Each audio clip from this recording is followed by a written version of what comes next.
अंत तक मेरे साथ बने रहिएगा। सारी स्ट्रैटेजी 15th पे आ गए। स्कूल का सिलेक्शन बड़ा क्रिटिकल होता है। School selection is very critical. हर माँ बाप अपने बच्चों को बेस्ट एजुकेशन, बेस्ट स्कूल देना चाहते हैं, पर घर के अलावा, क्योंकि सबसे ज्यादा समय वो बच्चा स्कूल में बताता है, इसलिए माँ बाप चाहते हैं सबसे बढ़िया स्कूल में करो, जिसकी ज्यादा फीस उतना बढ़िया स्कूल, जितनी ज्यादा फीस उतना बढ़िया स्कूल। अरे नहीं, कई बार पेरेंट्स दिखावे के लिए अपने बच्चे को महंगे स्कूल में भेज देते हैं, लेकिन और ताकि वो अपने ग्रुप में सबको बोल सके, अरे मैं तो फलाने स्कूल में भेजता हूं, देखो 50,000 रुपए की फीस है, मैं 1 लाख की फीस, 2 लाख की फीस। वो सुनाना चाहते हैं लोगों को। नहीं सर, बिल्कुल मत करना ऐसा, कभी मत करना। पूछिए क्यों? इसलिए क्योंकि स्कूल के अंदर की फैसिलिटी अगर आपके घर के कंपैरिजन के आसपास हो तो ठीक है। अगर स्कूल के अंदर की फैसिलिटी और वहां बच्चे बहुत महंगी महंगी फीस देके आ रहे हैं, तो वहां के जो बच्चे हैं, अगर वहां की फैसिलिटी बहुत, बच्चे बहुत आगे एडवांस्ड हैं, तो उसको घर पे रह के अच्छा लगेगा ही नहीं। बच्चे को स्कूल अपनी क्षमता के अनुसार उसके बराबर या उसके आसपास का देना चाहिए, क्योंकि उस स्कूल में बच्चे हाई एंड गैजेट डिस्कस करेंगे, लग्जरी गाड़ियों का डिस्कशन करेंगे, एग्जॉटिक हॉलिडे लोकेशंस का डिस्कशन करेंगे, ब्रांडेड कपड़ों के ब्रांड्स की बातचीत करेंगे, जूतों के ब्रांड की बात करेंगे, एक्सपेंसिव गिफ्ट की बात करेंगे। और जब वो घर आकर के देखेगा और घर पे आकर के आपका घर का बुरा हाल देख करके, फिर वो आपको ऐसा मानेगा कि मेरे माँ बाप किसी काम के नहीं है, माँ बाप ने कभी अपने जिंदगी में कुछ किया नहीं, बाप ने कुछ करके दिखाया नहीं, हम पे चिल्लाता रहता है। वो पेरेंट्स बच्चों के अच्छे भविष्य के लिए ऐसे स्कूल में डालते हैं, पर उल्टा भविष्य खराब हो जाता है, क्योंकि उसके अंदर इंफीरियरिटी कॉम्प्लेक्स आ जाता है। माँ बाप को लगता है हमने बच्चों के लिए इतना कुछ किया, और बच्चे देखते हैं कि उसके दोस्त रईस है, उनके महंगे शौक हैं, उनकी लग्जरी लाइफस्टाइल है, उसके अंदर इंफीरियरिटी कॉम्प्लेक्स आ जाएगा, या फिर वो गलत रास्ते पे चल पड़ेगा उन इच्छाओं को पूरा करने के लिए। वो घर में चोरी करने लग जाएगा अचानक से, या घर में घर का कोई सामान नहीं लाकर बाहर बेच आएगा, या किसी दोस्त रिश्तेदार को झांसे में देकर के पैसा लूट लेगा, कुछ ना कुछ करेगा।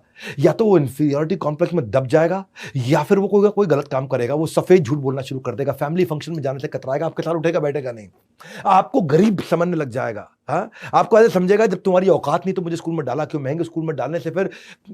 इसलिए इसकी कोई गारंटी नहीं है कि महंगे स्कूल में बच्चों को डाल के विकास होगा। और अगर इसको ढंग से चेक नहीं किया ना आपने, उसकी इंफीरियरिटी कॉम्प्लेक्स इतनी बढ़ सकती है कि उसको मेंटल हेल्थ इश्यूज होते हैं, क्योंकि वहां सब गाड़ियों पे आ रहे हैं, बच्चा आपका स्कूल की बस पे जा रहा है, वहां बच्चों के जूते भी स्कूल के ब्रांडेड होते हैं, नाइकी का जूता पहन के आता है, आप सिंपल जूता पहनाते हैं उसको, वहां वो घड़ी भी महंगी पहन करके आता है। तो ऐसे इंफीरियरिटी कॉम्प्लेक्स वाले बच्चों के पास बहुत बड़ा रिस्क होता है, उनको क्रोनिक डिप्रेशन में चले जाना और वर्थलेस फील करना। इंफीरियरिटी कॉम्प्लेक्स लॉन्ग टर्म में इमोशनल सोशल रिलेशनशिप पे बहुत इंपैक्ट लेकर के आता है। दूसरी चीज, स्कूल नजदीक रखो अपने घर के, बहुत दूर का स्कूल कभी मत लेना। कई बार अच्छे स्कूल के चक्कर में पेरेंट्स इतना दूर भेज देते हैं बच्चे को कि 1.5 घंटा सुबह जाने में, 1.5 घंटा आने में, क्योंकि बस तो देखो हर स्टॉप पे रुकेगी, अगले स्टॉप पे, स्टॉप पे, स्टॉप पे, स्टॉप पे, बस रुकते रुकते बहुत टाइम लगाती है। छोटा डिस्टेंस भी 45 मिनट 1 घंटे में कवर करती है, और अगर 1.5 घंटा आखिरी स्टॉप और पहला स्टॉप हो गया तो बच्चे की जिंदगी खराब। क्यों खराब? क्योंकि वो सारे मेधावी बच्चे जो स्कूल के पास में रहते थे ना, उनकी जिंदगी में आपके बच्चे के मुकाबले 3 घंटे ज्यादा हो जाते हैं। 1.5 घंटा सुबह, 1.5 घंटा शाम को। आपके बच्चे की जिंदगी से 1.5-3 घंटा डिलीट हो गया है, इवेपोरेट हो गया है, निकल गया है, खत्म हो गया, गायब हो गया है। उसके 3 घंटे उसकी जिंदगी में से खत्म कर दिया आपने, क्योंकि वो बस में 1.5 घंटा सुबह बैठा, बस में 1.5 घंटा दोपहर को बैठा, उसका ट्रैवलिंग टाइम खत्म करिए, आसपास लेकर के आइए। और फाइनली तीसरी चीज, स्कूल ऐसा होना चाहिए जिसमें एकेडमिक के साथ साथ एक्स्ट्रा करिकुलर एक्टिविटी पर ध्यान दिया जाता हो। स्कूल ऐसा हो जिसमें स्पोर्ट्स हो, ओवरऑल पर्सनालिटी डेवलपमेंट हो, कम्युनिकेशन, टैलेंट, ये सब हो। स्कूल ऐसा हो जहां पे इन सारी एक्टिविटीज को equal importance, sports, art, dance, music, drama, competition, olympiad, seminar, इन सब पे ध्यान दिया जाए।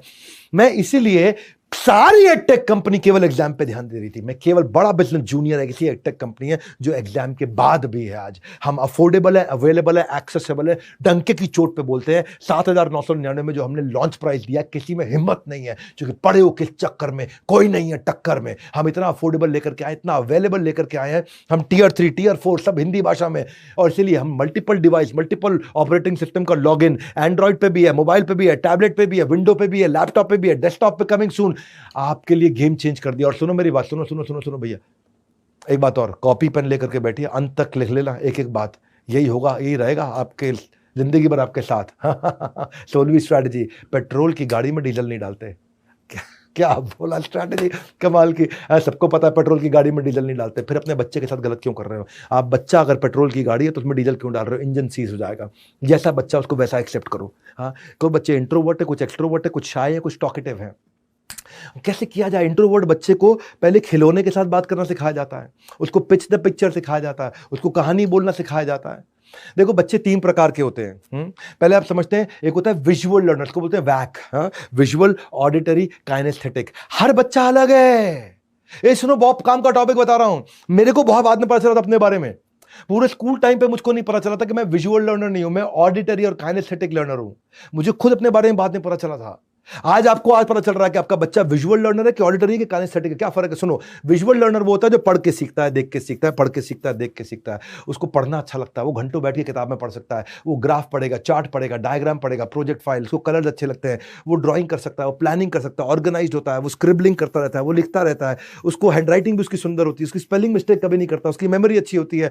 वो नॉर्मली स्कूल में अगर मौका दिया जाए तो पहली रो में जाके बैठता है, दूसरे रो में जाके बैठता है, उसको पीछे बैठना पसंद नहीं है। लेकिन दूसरे होते हैं ऑडिटरी लर्नर, इनको सुन के और बोल के सीखना पसंद है। ये जितना बोलते हैं, जितना सुनते हैं, उतना अच्छा सीखते हैं। हाँ, ये ऊंची आवाज में बात भी करते हैं, इनको रिकॉर्डिंग सुनना अच्छा लगता है, इनको ऑडियो फाइल अच्छा लगता है, इनको वीडियोस अच्छे लगते हैं। ये रीडर स्लो होते हैं, इनको रीडिंग पसंद नहीं आती है। ये अगर कोई नॉइज आ जाए तो डिस्ट्रैक्ट हो जाते हैं, तुरंत डिस्ट्रैक्ट हो जाते हैं। ये पढ़ते पढ़ते भी बोलते बोलते पढ़ते हैं, इनको गाते गाते पढ़ते हैं, कई बार म्यूजिक लगा के पढ़ते हैं। ये डिबेट्स में अच्छे होते हैं, ये बातचीत में अच्छे होते हैं, ये लेक्चर सुनना पसंद करते हैं। और मौका दिया जाए तो ये क्लास में जाके बीच में बैठते हैं, ना आगे बैठते हैं ना पीछे बैठते हैं। पर कुछ होते हैं काइनेस्थेटिक लर्नर, ये बिल्कुल अलग है। हमारे देश के स्कूल इनके लिए बने ही नहीं है। हमारे देश के स्कूल इनके लिए, ये केवल छूने से और करके सीखते हैं। इन्हें कुछ करने के लिए दे दो, इन्हें कुछ एक्टिविटी में इन्वॉल्व पसंद रहता है, इन्हें प्रोजेक्ट करना, इनको एक्सपेरिमेंट करना, इनको बिल्ड करना, इनको एक्शन, इनको टास्क करना, इनको चलना, इनको चलते चलते बात करना, इनको फिजिकल रिवॉर्ड पसंद है। ये काइनेस्थेटिक है। ये मोबाइल की नोटिफिकेशन आते डिस्ट्रैक्ट हो जाते हैं। ये आपने देखा, कुछ बच्चे होते हैं जो क्लास में पीछे बैठते हैं और अपना पाँव हिलाते रहते हैं, टक टक टक टक टक टक, उनका बेंच के नीचे पाँव हिलता रहता है, हिलता रहता है, हिलता रहता है। ये काइनेस्थेटिक वाले होते हैं। ये हर समय इनका पाँव हिलता रहता है हर समय। ये पेंसिल भी ना टक टक ऐसे ऐसे उंगली में हिलाते रहते हैं हर समय, नीचे मारते रहते हैं कॉपी पे, है ना। ये कौन है? काइनेस्थेटिक है। इनको ना बॉडी के मोशन से सीखना पसंद आता है। हाँ, हिलते रहते हैं, पढ़ते पढ़ते पैर बना, अब मास्टर जो पैर मत हिलाओ, पैर मत हिलाओ, क्यों ना हिला, वो हिलाएगा पैर। अब नहीं, पैर हिलाना गलत होता, वो बिना हिलाए पड़ेगा ही नहीं, कुछ करेगा नहीं। इनकी स्पेलिंग मिस्टेक्स बहुत होती है, इनको स्पेलिंग याद नहीं रहती है। ये जेस्टिकुलेट होते हैं, ये हाथों के इशारों से बात करते हैं, ये कपड़े भी अपने कंफर्ट के हिसाब से पहनते हैं और नॉर्मली लास्ट सीट पे बैठते हैं। भैया, अब आपका बच्चा कौन है समझना है, इसमें कुछ भी सही गलत नहीं होता है। पेट्रोल की गाड़ी में डीजल नहीं डालते हैं। ये बोलते हैं visual, auditory, kinesthetic. There is no right, there is no wrong learning style. आपको अपने बच्चे का स्टाइल आइडेंटिफाई करना है, पैटर्न पढ़ो उसका कौन सा है, उसकी प्रेफरेंस को समझो। ऑनलाइन क्वेश्चन, साइकोलॉजिकल असेसमेंट आ रहे हैं इसके ऊपर बहुत सारे देश के अंदर, उनको यूज करो। क्या बच्चे की स्ट्रेंथ क्या है, वीकनेस क्या है, और उसके प्रेफर्ड लर्निंग स्टाइल के हिसाब से पढ़ाओ। उसके 7/10 को बढ़ाओ, उसके 2/10 को नहीं बढ़ाते हैं। उसको टीचिंग टूल विजुअल लर्नर के क्या होते हैं, वो व्हाइट बोर्ड पे, फ्लो चार्ट पे, पिक्चर पीपीटी से पढ़ेगा। लेकिन दूसरी तरफ जो ऑडिटरी वाला है, वो बातचीत करके पढ़ेगा, मेमोराइज करेगा, वो ओरल क्विज करेगा, वो डिबेट करेगा, वो क्वेश्चन करेगा, वो जोर से पढ़ेगा। पर काइनेस्थेटिक वाला करके सीखेगा। एक पढ़ के सीखता है, एक सुन के बात करके सीखता है, एक करके सीखता है। 3 प्रकार के लोग हैं। आप देखो आपका बच्चा कौन सा। अच्छा, हर एक में तीनों होती हैं, लेकिन एक ज्यादा होती है। हर एक में तीन होते हैं, ये नहीं कि तीनों, हर बच्चा बिल्कुल एक ही का निकलेगा कि ये केवल काइनेस्थेटिक, ये केवल ऑडिटरी, ये केवल विजुअल। हर एक में तीनों का कॉम्बिनेशन होगा, पर कुछ ज्यादा होगा, कुछ कम होगा। हमारा एजुकेशन सिस्टम जो है वो विजुअल लर्नर के लिए, पढ़ के सीखने वालों के लिए बनाया गया है, और थोड़ा सा ऑडिटरी, सुन के। काइनेस्थेटिक के लिए तो हमारा एजुकेशन सिस्टम है ही नहीं, करके सीखने वाला है ही नहीं। तो इस चक्कर में हमारे यहाँ जो काफी सारे जो जीनियस होते हैं ना, वो ड्रॉप आउट कर जाते हैं स्कूल से, और उनको शैतान और बुद्धू बच्चा बोला जाता है, पीछे बैठते हैं, लेकिन वो जिंदगी में बहुत कुछ कर जाते हैं। हाँ, इसीलिए आपको समझना है कि आपका बच्चा है कौन। Why children are not taught according to their learning style, यही सबसे बड़ी दिक्कत मुझे नजर आती है। हाँ, कि लेस वो फिर मोटिवेटेड ही नहीं है नॉलेज गेन करने के लिए। देखो, learning, speaking, reading, writing, LSRW बोलते हैं इसको, वो किसमें तेज है। और मैंने यही प्रॉब्लम को समझ के काइनेस्थेटिक, ऑडिटरी, विजुअल, इसको समझ के तीनों का कॉम्बिनेशन बीबी जूनियर में लेके आया कि मैंने लर्नर सेंट्रिक बनाया, टीचर सेंट्रिक नहीं बनाया। बच्चे को क्या चलता है उस हिसाब से करो। हाँ, उसको एक्सपेरिमेंट की लैब्स दी है हमने अपने आप के अंदर, साइंस की यूनिक फीचर है ये हमारा। हमने उसको ज्योग्राफी के इंटरैक्टिव मैप्स दिए हैं, साइंस के उसको एनिमेशंस दिए हैं, हिस्ट्री की उसको टाइमलाइन, ग्रेट पर्सनालिटी की 3D 4D वॉक थ्रू दिए हैं, उसको लाइव फुटेज दिए हैं। ये बनाने में सालों साल लग जाता है। मोहनजोदाड़ो और हड़प्पा को मैं 6ठी क्लास में जब मैं था ना, मेरे को समझ नहीं आता था क्या कौन क्या कर गया मोहनजोदाड़ो में, मेरा दिमाग खराब करके चला गया। और ये हमारी हिस्ट्री की टीचर ये डंडा पकड़ के पेलती रहती है, हमको इतना मारती, हम परेशान रहते थे। लेकिन आज हमने ऐसी ऐप बना दी कि मोहनजोदाड़ो और हड़प्पा के एरियल पिक्चर्स के साथ current 3D 4D walk through दिया ला करके। इसीलिए बड़ा बिजनेस जूनियर में केवल समस्या लेकर नहीं, समाधान भी लेकर के आया हूं। और प्राइस में ऐसा लाना चाहता था कि देश की आधी जनता इसको आराम से ले सकती है। बहरहाल 17वीं स्ट्रैटेजी पे चलते हैं। Universe is shifting from left brain to right brain. इसको समझने के लिए ऐसे समझते हैं कि ब्रेन के दो हिस्से होते हैं, एक होता है लेफ्ट ब्रेन, एक होता है राइट ब्रेन। लेफ्ट ब्रेन जो होता है उसमें logic, mathematics, problem, account, finance, fact analysis आता है, और एक होता है राइट ब्रेन। राइट ब्रेन में visual, intuitive, imagination, holistic thinking, art, drama, music, rhythm, feeling, visualisation, day dreaming, वो सब आता है। यानी कि राइट ब्रेन अलग तरीके से काम करता है, लेफ्ट ब्रेन अलग तरीके से काम करता है। ये सबको पता है बात, ये प्रूवन टेस्टेड है, सबको पता है। लेकिन रीसेंट डेटा से समझ में आया, देखो अब अच्छा इसको ऐसे समझो कि अगर किसी भी इंसान को, मैं एक आपको क्वेश्चन देता हूं, किसी भी इंसान को उसने 15 दिन पहले डेटा सुनाऊं कि ये डेटा ऐसा था, उसको वो डेटा याद रहेगा, या 15 साल पहले उसने गाना सुना हो, हाँ कहो ना प्यार है, ये गाना 15 साल पहले आया था, 15 से थोड़ा ज्यादा उसी के समय आसपास आया होगा। हाँ, ऐसे बोलते बोलते मुझे यही एग्जाम्पल याद आ रहा है इसी गाने का। कि तो अब वो ऋतिक रोशन का गाना था कहो ना, वो गाना ज्यादा याद होगा या 15 दिन पुराना डेटा याद होगा? 15 साल छोड़ दो भाई साहब, 50 साल पुराना गाना भी याद रहेगा लोगों को। चौदहवीं का चांद हो या आफताब हो, जो भी हो तुम, खुदा की कसम लाजवाब हो, लोगों को गाना याद रहता है, डेटा भूल जाते हैं। क्यों? ये मेरा सवाल है आपसे, क्यों लोग डेटा, नंबर, लॉजिक सब भूल जाते हैं, लेकिन उनको गाने, इमोशन, फीलिंग सब याद रहते हैं? क्योंकि लेफ्ट ब्रेन 10% रिट्रीवल देता है और राइट ब्रेन 90% रिट्रीवल देता है। यह नहीं पता था लोगों को, जो मैं आपको बता रहा हूं पेरेंटिंग के वेबिनार में।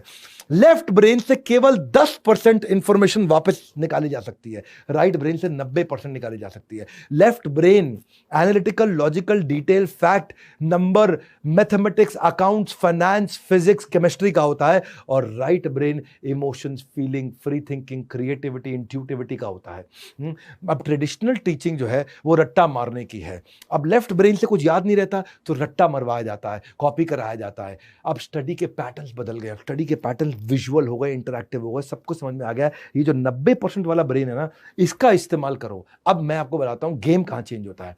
गेम होता है what if we can make the left brain content consumed with right brain based patterns. सुनो मेरी बात को, मैं अगर मैथमेटिक्स को, अकाउंट्स को, फिजिक्स को, केमिस्ट्री को, मैं डेटा को, नंबर्स को अगर विजुअल फॉर्मेट में, कहानी के फॉर्मेट में, स्टोरी में और इमोशंस के साथ सिखा दूं तो वो जिंदगी भर याद रहेगा। ये है मेन मुद्दा। समझ आ गया मेरा बात आपको? ये मेन मुद्दा है कि अगर मैंने मैथमेटिक्स को कहानी के साथ सिखा दिया, इसीलिए क्यों टीचर कुछ अच्छे होते हैं, इसीलिए क्यों फिजिक्स वाला को हमने इन्वाइट किया, हमारे साथ आए, वो उन्होंने बड़ा भारत शो में बहुत अच्छी बातचीत करी। फिजिक्स वाला क्यों उनका इतना नाम है? क्योंकि वो लेफ्ट ब्रेन के कंटेंट को राइट ब्रेन के स्टाइल में सिखाते हैं, वो एक्टिंग करके सिखाते हैं, इतना बढ़िया एक्टिंग करते हैं, अपने जीन्स पे टैटू बना के ले आते हैं, जीन्स पे फॉर्मूला लिख के आते हैं, कहानी करते हैं, एक्टर्स की तरह कहानी करके सिखाते हैं, वो खूब ड्रामा करते हैं। हाँ बेटा, हाँ ठीक है पापा खरीद ले। हाँ ठीक है पापा पैसा पैसा। और इतना बढ़िया काम करते हैं। ये है मेन मुद्दा कि लेफ्ट ब्रेन के कंटेंट को राइट ब्रेन के स्टाइल में सिखाओ। यानी कि आप लेफ्ट ब्रेन के कंटेंट को रट्टा मत लगवाओ, उसके पीछे के कॉन्सेप्ट को, उसके पीछे की थ्योरी को, उसके पीछे की स्टोरी को, उसके पीछे के फ्रेमवर्क को, उसके पीछे की अंडरस्टैंडिंग को, उसके पीछे के लॉजिक्स को विजुअली स्टोरी के साथ समझा दो बच्चों की भाषा में। बच्चे कहते हैं अरे समझ में आ गया, ये मास्टर जी सबसे अच्छे हैं। याद है बच्चों को, आप सारे बच्चे जो देख रहे हो इस वीडियो को, कुछ मास्टर आपको पसंद आते हैं, ये वही मास्टर हैं जो लेफ्ट ब्रेन की पढ़ाई को राइट ब्रेन के स्टाइल में करा देते हैं। ये यहाँ पे सारा गेम। इसीलिए आज जब मैंने अपनी तैयारी करी तो experiential learning, 3D, 4D, audio, visual, retention technique आसान। मैं अपनी मेहनतें बताना चाहता हूं आपको कि मैंने क्या मेहनत करी पिछले 1 साल, 1.5 साल, 2 साल के अंदर, कि बच्चों के लिए वीडियो, क्विज, गेम्स और वर्कशीट के साथ पढ़ाई कराएंगे। स्कूल की पढ़ाई ऐसा नहीं करेंगे बस खाली एनसीईआरटी की किताब पढ़ ले। देखो भैया, दो चीजें हैं। हाँ, एक होता है टॉप लाइन एकेडमिक स्कोर, एक होता है बॉटम लाइन पर्सनालिटी स्कोर। ये दोनों को बिल्ड करा दो, ये है बड़ा बिजनेस जूनियर। बहरहाल आज के प्रोग्राम में let's get trained on how to operate like a well oiled machine. माता पिता के लिए इससे अच्छा वीडियो कोई नहीं हो सकता। अगर आप बच्चे हैं, ये सारे माता पिता तक वीडियो पहुंचा दो, और ये इससे मैं रेवोल्यूशन ला सकता हूं पेरेंटिंग के स्टाइल में। फ्री वीडियो है, सबके लिए अवेलेबल है। शेयर कर देना इस वीडियो को दबा करके। 18वीं strategy, 18th rules in house eliminates confusion. घर में ना पॉलिसी बना दो, रूल्स बना दो, कंफ्यूजन खत्म। आपको बच्चों को डांटना नहीं पड़ेगा। क्या मतलब होता है इसका? किसी को भी ना सुनना पसंद नहीं है। Nobody likes to hear no। आप ये नहीं कर सकते, आप वो नहीं कर सकते, ये नहीं। हमारे घर की ये पॉलिसी है, हमारे घर का ये रूल है, ये बता दो। जंक फूड, आप जंक फूड नहीं खा सकते। हम जंक फूड खाली संडे को खाते हैं, हमारे घर का रूल है। अब बच्चा मंडे टू सैटरडे मांगेगा ही नहीं, क्योंकि घर में आपने रूल बना दिया। रूल बनाने के बाद क्या होता है, आपको बार बार मना नहीं करना पड़ता। यू डोंट हैव टू से नो। हाँ, जैसे आपने रूल बनाया कि घर से बाहर, रूम से बाहर निकलते वक्त जैसे कई बार माता पिता आपस में बात करो तो बच्चा बीच में बोलता है, तो ये बीच में मत बोलो, बीच में बोलो नहीं। आपने एक रूल बना लिया घर में कि don't interrupt when two elders are talking. तो आपको वो नहीं बोलना पड़ेगा, शट अप नहीं बोलना पड़ेगा उसको। परिवार में जब नियम बना लिए जाते हैं ना, देखो आप, it is parenting, it's not fathering and mothering. ये फादरिंग नहीं है कि फादर अकेला कर लेंगे, मदर अकेले कर लेंगे। आपको दोनों के बीच में रिश्ता होना अच्छा जरूरी है। फिर भी हर घर में माता पिता का झगड़ा होता है, हर घर में झगड़ा होता है। बच्चों को पीछे मत लेकर के आइए, बिल्कुल मत लेके आइए। बच्चों की जिंदगी मत खराब करिए। हाँ, आप बच्चों को उनसे अलग रखिए। पेरेंटिंग में टीम वर्क चाहिए आपको, मदर और फादर दोनों चाहिए। अपनी ईगो को छोड़ दो, घटिया ईगो को छोड़ दो। बच्चों की जिंदगी खराब मत करो। हाँ, नहीं तो बच्चे जो है ना इसका फायदा उठाते हैं। रूल क्या है? रूल ये है कि अगर आपस में कोई आर्ग्यूमेंट है तो बच्चों को उससे बाहर रखो। तो if you are fighting with the spouse, it is expected for couples to have disagreement, it is okay. सब जगह कलह का संसार है, कलयुग है जहां कलह का युग है, परंतु रूल बनाइए। हाँ, और बच्चों को जब रूल मिल जाता है तो फिर वो रूल फॉलो करते हैं। आपको उनको रोज इंस्ट्रक्शन नहीं देना पड़ता। हाँ, जैसे कि कुछ रूल नॉन नेगोशिएबल आप बना सकते हो। हाँ, कि घर का दरवाजा ये चेक करे बिना नहीं खोलना है कि बाहर कौन है, ये रूल बना दिया आपने। सड़क क्रॉस करते हुए लेफ्ट राइट लेफ्ट दोनों जगह देखना है, ये आपने रूल बना दिया। आप अपनी फैमिली के हिसाब से, अपनी वैल्यूज के हिसाब से अपने रूल बनाइए और खुद भी फॉलो करिए। किसी भी कमरे में जाना नॉक करके जाना, ये रूल बना दिया आपने। इस घर में सबकी रिस्पेक्ट करनी, चाहे नौकर हैं, दादा हैं, पिता है, माता है, कोई भी है। किसी को भी नेम शेमिंग नहीं करना या पलट के जवाब नहीं देना, आपने रूल बना दिया। अब रोज नहीं बोलना पड़ेगा आपको। हाँ? आप दरवाजा पटक के नहीं जा सकते, रूल बना दिया, रोज नहीं बोलना पड़ेगा आपको। डिसरिस्पेक्टफुल नहीं हो सकते आप। टीवी का यही टाइम है, शाम को 8 से 9 हम टीवी देखेंगे, 1 घंटा सारे इकट्ठे बैठ के, और बायोपिक देखेंगे, बायोग्राफी देखेंगे, जो भी। रूल बना दिया। अब आपको हर समय मना नहीं करना पड़ेगा। तो उसका मोबाइल का, टीवी का आपने रूल बना दिया, हर समय छोड़ना। तो अब रूल बना दिया कि इस घर में सिर्फ सच बोलेंगे। आप भी सच बोलिए, वही बोलेंगे, फेस करना पड़े फेस करेंगे। चोरी कभी नहीं करेंगे, रूल बना दिया। तो आपको हर बार नहीं बोलना पड़े। If you make a mess you have to clean it up, rule बना दिया। तुमने गंदा किया तो तुम ही साफ करोगे, हर बार नहीं बोलना पड़ेगा। तो रूल बनाइए और धीरे धीरे वो रूल्स को कम्युनिकेट करिए, ताकि जैसे फॉर एग्जाम्पल 3 एस होते हैं। हाँ, बच्चे क्या करेंगे? स्क्रीन, पहले मोबाइल, फिर स्पोर्ट्स खेलेंगे, फिर स्टडी, तीसरा एस पढ़ेंगे। आप रूल बना दो वहाँ पे। पहले स्टडी, आपको क्या करना है? 2 घंटा पढ़ना है, 1 घंटा खेलना है, आधा घंटा मोबाइल यूज करना है। आपने 3.5 घंटे का रूल बना दिया उनके लिए। 2 घंटा पढ़ना है, 1 घंटा खेलना है, आधा घंटा स्क्रीन यूज कर सकते हो आप। 3.5 घंटे का रूल बना दिया आपने। अब ये रूल फॉलो करेगा बच्चा, हर रोज नहीं बोलना पड़ेगा आपको। तो आपको अगर घर में रूल्स बन जाते हैं ना, तो जिंदगी आसान हो जाती है और फिर वो रूटीन्स को भी फॉलो करते हैं। इसके लिए आप एक जार मेथड भी यूज कर सकते हो। बड़ा अच्छा मेथड होता है जार मेथड। घर में 2 जार ले आओ, बढ़िया से 2 जार लेकर के, एक पे लिख दो पेरेंट्स और एक पे लिख दो बच्चे का नाम, सोनू मोनू जो भी है, बच्चे का नाम लिख दो, और एक पे पेरेंट्स लिख दिया अपने, फादर मदर, ठीक है, जो भी है।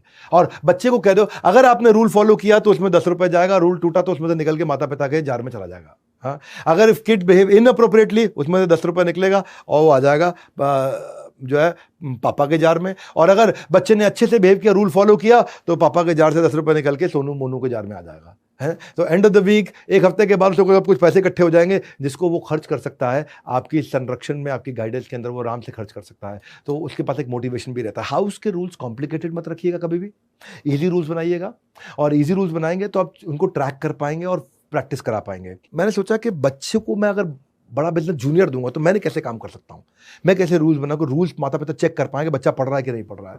तो मैंने एक परफॉर्मेंस ट्रैकिंग सिस्टम ला दिया अपनी ऐप में, बड़ा बिजनेस जूनियर में, कि आप उसकी परफॉर्मेंस को भी ट्रैक कर सकते हैं माता पिता। हाँ, रूल है कि अगर आपको 2 घंटा पढ़ना है तो बच्चा पढ़ रहा है कि नहीं पढ़ रहा, तो वो मोबाइल में जब उसने पूरा वीडियो देख लिया और टेस्ट अपीयर कर लिया तो उसमें ब्लू टिक आ जाएगा। तो पापा को पता चल जाएगा, पापा को नोटिफिकेशन आता है कि बच्चा पढ़ रहा है। उसकी लाइव मॉनिटरिंग कर सकते हैं कंटेंट कंजम्पशन की। ऐसा ना हो कि आपने उसको बीबी जूनियर का ऐप लाके दे दिया मोबाइल पे और वो लगा अपना फ्री फायर खेलने में, और दूसरी जो आजकल गेम आती है, वो गोली चलाने वाली और भी गेम आती हैं, वो सब अपना खेलने में लगा है। आपको पता नहीं चल रहा कि पढ़ रहा है कि खेल रहा है। लेकिन हमने ऐसा सिस्टम बना दिया कि बच्चा अगर नहीं पढ़ रहा है तो आपको पता चल जाएगा नहीं पढ़ रहा है, और पढ़ रहा है तो आपको पता चल जाएगा कितना पढ़ा है उसने। तो हमने, आप उसको प्रैक्टिस करा सकते हो। यही है बेसिकली। ओलंपियाड के क्वेश्चन सॉल्व किए नहीं किए उसने, वो वो सेल्फ स्टडी कितनी कर रहा है, पेन पेपर प्रैक्टिस कितनी कर रहा है, ग्रास्प कितनी कर रहा है। तो हमारे बड़ा बिजनेस जूनियर है, माता पिता को रिपोर्ट मिल जाती है, उसने की पॉइंट, चैप्टर हाइलाइट्स, की टर्म्स उसने पढ़े या नहीं पढ़े हैं, नोट्स उसने पढ़े या नहीं पढ़े हैं, उसने प्रैक्टिस सेशन अपीयर करे नहीं करे हैं। फर्स्ट क्लास से लेकर 10th स्टैंडर्ड तक हमने ओलंपियाड के मैथ्स और साइंस दोनों के प्रैक्टिस सेशन ला करके दिए हैं। लोग ओलंपियाड में केवल मैथ्स कवर करते हैं, हमने बीबी जूनियर में साइंस भी कवर कर दिया है। अब बच्चे ने प्रैक्टिस किया है कि नहीं किया है, पढ़ा है कि नहीं पढ़ा है, माता पिता को रिपोर्ट मिल जाती है। आपने रूल बना दिया तो पढ़ेगा ही पढ़ेगा।